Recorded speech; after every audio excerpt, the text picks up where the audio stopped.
Fans of a Horus Heresy and big flying things, thank you very much for joining me for a quick little fun video. Firstly, I would like to start off by saying hello, and I'm still here. I've had quite a bit of hiatus from YouTube, but I'm back. And I'd also like to offer my heartfelt thanks to all the really kind comments I had on the Retro Hammer episode 14, the Baneblade Armorcast video that I put up a couple of days ago. But yeah, thank you for all those nice comments saying great to see you back on YouTube, missed you, all the rest of it. Thank you very much for that. It's really kind. I do appreciate it. And I would also like to say welcome to a couple of new patrons to the channel. Thank you very much for deciding to support me. That's really kind of you indeed. So thank you as well. Well, it's Warhammer Fest tomorrow, and I've just finished a project which I've been working on for some time, and you may remember quite a while ago I shared an unboxing video of the Forge-walled Thunderhawk Gunship. Well, it is going to its owner tomorrow. It's fully built, and I thought we might just have a little bit of fun looking at the completed model and showing you some of the, well, if I don't say so myself, quite cool things I've done with building this. So we have space, so let's fill that space with Thunderhawk.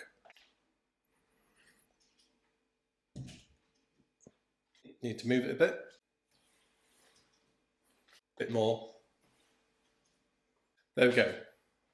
This is the current in production version of the Forge-walled Thunderhawk Gunship. What a build this has been. This is a very large and impressive resin model. I mean, these things cost £450. The model itself weighs 2.3 kilos. It's an absolute whopper. I had a really interesting time building this. Most of it was fun, some of it was quite challenging. It certainly isn't a model for beginners, but at the end of the build process, well, it does look absolutely fantastic, doesn't it? And as you can see, as well as the Thunderhawk here, we have a base, and this base I've built for the chap I'm building this for as an extra. It doesn't actually come with that base, so we'll have a little look at that as well. So let's just have a little bit of a rotation to begin with little squeaking sounds and more squeaking sounds. If you can hear any background laughter, that is Dragon Master. Yeah, obviously it's really funny when the Thunderhawk is squeaking as it gets rotated. But yeah, it's an absolutely incredible piece, this. I want to show you two main sets of things with this model. Firstly is talking about this base, three things actually. I also then want to talk a bit about how I built it and the pinning I did, and then I'd also like to show you all the magnets and the magnetisation I've done on this, because the Thunderhawk Gunship lends itself to magnetisation really, really well. And just to show you my favourite little party bit, the attack wings are magnetised so they can lock into position. And I really, really like that feature of this kit. So really, really cool. In terms of the base itself, as you can see, it just lifts off like that.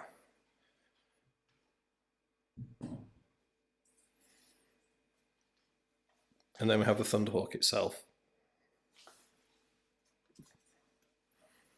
which is an absolutely colossal model. Aside from the Sokar pattern Stormbird and probably the Tau Manta, I think this is the largest flyer model that Forge-walled make. Yeah, absolutely huge. And it's fully detailed from all directions, so it's not just detailed on the upper surface. As you can see, it's got a fully detailed underside.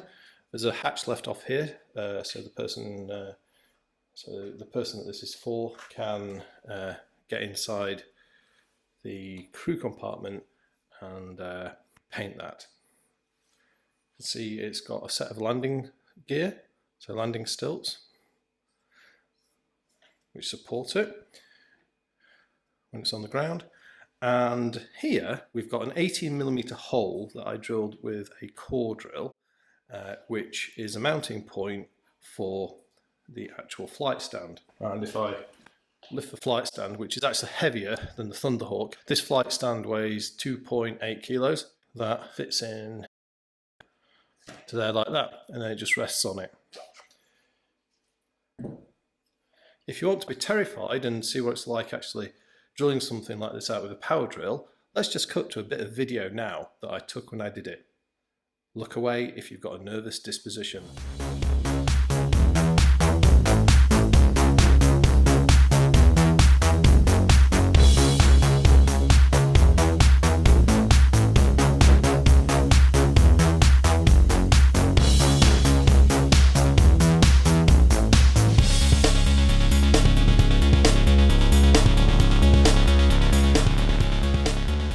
So, as long as you haven't had a heart attack, I hope you found that interesting. But yeah, it's a case of drilling, using a power drill, 18mm coil drill to do that out. Right, so I think what we're going to do now is we're going to change camera angles and go closer in, down to the table level, and then I'll talk about the magnetisation and the pinning. And here we are, a bit closer to the Thunderhawk. Right, what I'm going to do here? Well, we're going to talk about two categories of stuff. Firstly, I'm going to tell you a bit about the build work I did in this, and in particular what I pinned and what I thought of the construction. And then I'm going to show you all the magnetised features. So on that point, I'm going to drop those two attack wings back down into their default positions. Also, let's just rotate this model around again down here to show off, you know, the fantastic detailing that this thing has. I mean, you have to give it to Forge World. The detail on these large resin kits is absolutely, you know, stunning. So much detail. Absolutely, there's no shortage of things to pick out and features to, just nice features that are being modelled into it. You can probably guess the volcano cannon, or the Thunderhawk battle cannon, is missing, and that's because the clients asked for it to be left off so it's easier to paint. So that just goes there. And when I come to do the final shot, I'll pop it back on. Right, so building this thing, well, what is it like? Well, I suppose the first thing is the decision to put this flight stand in involved a lot of additional work. And the question is, if you're going to mount a model that weighs over 2 kilos on a flight stand, how do you actually securely mount it? My original thought was to put a resin block in and to basically secure it to the roof. Then that'll be like a post on which that rests, or the top of the post would rest on that. I rejected that idea because in the event the model was dropped, the whole top of the Thunderhawk could get knocked off, because there are lower and upper fuselage sections, and I thought if it got dropped, or even maybe not necessarily that big a drop, the whole thing could come apart. So I rejected that idea. And what I decided to do was tether the mounting block to the underside of the fuselage. So there are a series of blocks inside this that you can't see, and those have been pinned in place to the underside of the fuselage with basically inclined pins. So in the event that it gets dropped, all the strength is anchored to the bottom, and I think there's about a dozen pins holding it all together. So even given the weight of the model, I don't think it would break. I think the resin would probably break before the pins did. I think that is a pretty strong and secure design there. I'm pretty confident it'll work. And as well as, obviously, as well as all the pins, there's lots of epoxy glue all holding it together as well. So it really is strong. So that was the first design decision I had to work out early on in the build, and not something you can just go back to at the end. In terms of the major structural work, I suppose the other thing are the two wings. Now the wings on the Thunderhawk, they're big, fat, heavy lumps of resin, as you can see, and they weigh a bomb. And there's no mounting pegs, they just have a flat attachment onto the lower rear fuselage, so they just kind of like butt up against it like this. The way I tackle the structural integrity of that is I cantilevered them with a thick 1mm wire rod, yes, 1mm, I think it was slightly over 1mm, and that runs probably from here all the way through to, well, so like that. It's a single continuous piece, hence cantilevering, which is where you basically support, you know, either side balances the other, and there are some secondary pins as well, but the main strength is on that one main wing spar, shall we call it. So that was a major structural piece as well. There are also two sets of pins here and here that hold the front and rear low fuselage together to give it some additional structural strength. So I did that as well. The other significant piece of pinning on this kit, I mean, I suppose there's a pin in this engine and there's a pin in the tail fin as well. So I think a bit of additional strength was good there. There's a pin in each of the canards at the front to give those some additional strength.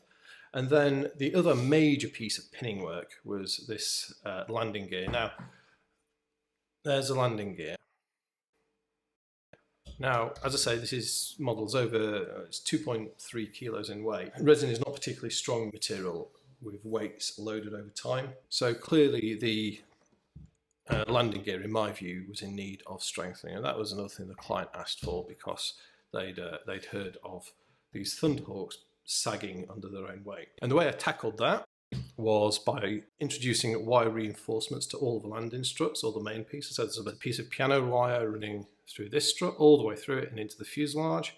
And then there's an even thicker piece on the inside strut of this main piston at the back. And that's the same thickness as wire that I used to cantilever the wings. And I also put a small pin in either side of the landing gear just to secure that. The front landing gear, 2 thick short pins for the main strut, which is a bit hard to see, and then 1 thinner pin on this inclined strut that you can just see there. So that's probably a bit over-engineered, but well, why not? You only get to do these things once. The strengthening of the landing feet was a considerable piece of work. I think in terms of overall structural strengthening, that was everything. And as we'll see a little bit later on, I've mounted a pin for the main gun as well. Right, let's now talk about magnets. We all love magnets. So this Thunderhawk model is a great project for the keen magneteer, and let me show you all the magnets that we did. So firstly, I suppose, what is the Thunderhawk all about? Well, it's a troop transport as well as a gunship, and the nose ramp, the assault ramp articulates. There's a magnet in here, and that just snaps that shut. If you take another look at that, see the magnet there. Snap shut, nice and affirmative. The next thing is the main cockpit canopy. And there are a whole series of magnets holding that together. So 2 at the front, 3 at the rear. I've not stuck the pilots in, obviously, to aid the client with the painting, but you can see the mounting magnets fore and aft. And then that just snaps into place very affirmatively and rather satisfyingly as well. I could spend hours taking that on and off and letting it reattach. Let's talk about these attack wings. So there's 2 challenges to this. The first is how to get some strength for the raised position, but then also how to hold it down. So in terms of that, I used some, I think they were 5 by 3mm N52 grade neodymium magnets. There's 8 in each wing, so 4 pairs of 2, 2 here and 2 here, and they're inclined at an angle that you can see like so, and basically once it's raised they're in line, and that's nice and strong. I also mounted a couple of smaller N52 magnets into this latching point, and it's not massively strong, but it just gives enough hold to keep it down, and that's the idea. I mean, there was not much room because of the small geometry of these parts, but it just keeps it in position, which is rather nice. And then we have the same thing on the other side, the Thunderhawk as well. Lock those up. Is that all the magnetisation? No, there's lots more yet. There's some really good stuff. So you get 2 twin heavy bolter turrets on the underside of the wings. These don't have any way of fixing them in position to have them rotate. So I've mounted a couple of magnets in there and a little stack of magnets here. And that just allows us to mount like that. So yeah, really neat. Same on that side. And then the final thing, and perhaps the piece de la resistance of the magnetisation on this model, are the Death Strike missiles. And I've put pairs of small N52 magnets in the missile and in the pylon. And you've got 1, 2, 3, 4, 5, 6. And they all come off like that. Just put these parts back into view. Drop the nose ramp. Got the canopy. 6 missiles, and the heavy bolt guns. A whole load of magnetisation that I did on this model, and I think it really adds to it. It really enhances the overall thing. Well worth spending the time on that, or considering spending time on that if you're doing it. And the reason that these are magnetised is in game they are one shot only, so it's a bit of a novelty thing. But as you're playing a game, every time you fire one, so you don't have to fire them all at the same time, you can just take it off a model, and then you've got an easy way of tracking the expenditure of your stores. So yeah, that's magnetisation. Let's put it back together. I'm going to go grab the main cannon, and then we'll set it up for a final shot and closing remarks.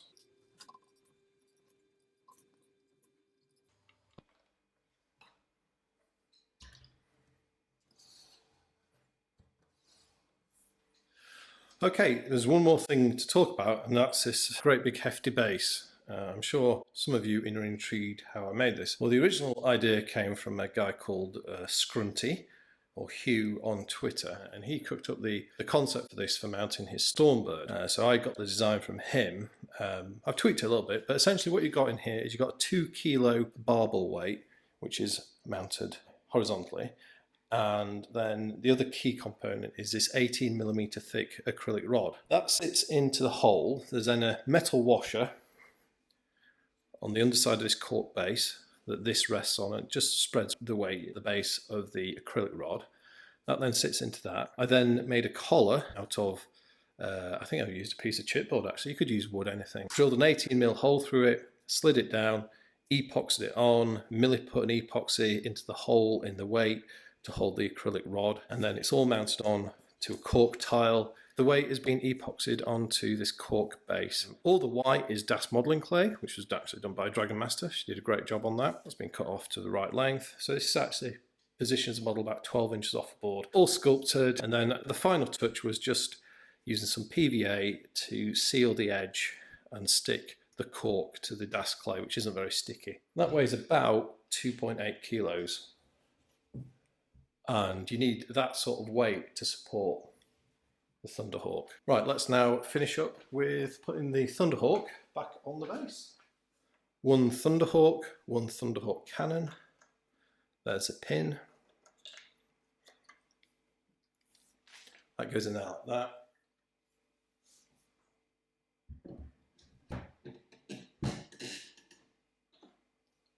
And voila. So there you have it, yeah. What a fantastic model. The Forge World Thunderhawk Gunship. This is a Mark II one. The original one obviously went out of production a few years ago. Yeah, this is a fascinating project. I certainly learned a lot about building resin models from this. This is the biggest flyer I've ever done. Certainly a challenging kit to build, not an easy one, but the end result is certainly impressive, and I got a lot out of it, and I'll be able to use a lot of the things I learned building this one to build my original version Forge World Thunderhawk Gunship when I come to build that for what was going to be a Word Bearers project. Ooh, did I just mention Word Bearers? Naughty. That's something for a later video. So I hope you've enjoyed this impromptu video just showcasing the build of this Thunderhawk, the base, and obviously all the magnetisation features. As I say, incredible model, absolutely wonderful. I hope the guy I built this for likes it. He's going to get it tomorrow. So yeah, fingers crossed for that. But yeah, hope you've enjoyed it. Any thoughts and observations or comments, please do leave them in the comments section. If you're a veteran of building Thunderhawks, well, please do comment on what I've done and tell me about perhaps what you did when you built your Space Marine dropship. But other than that, I'd just like to say thank you very much for watching. I'll speak to you next time, and goodbye.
Standing by. Red 11, standing by. Red 5, standing by. Podcast falls in attack position. We're talking to the magnetic field.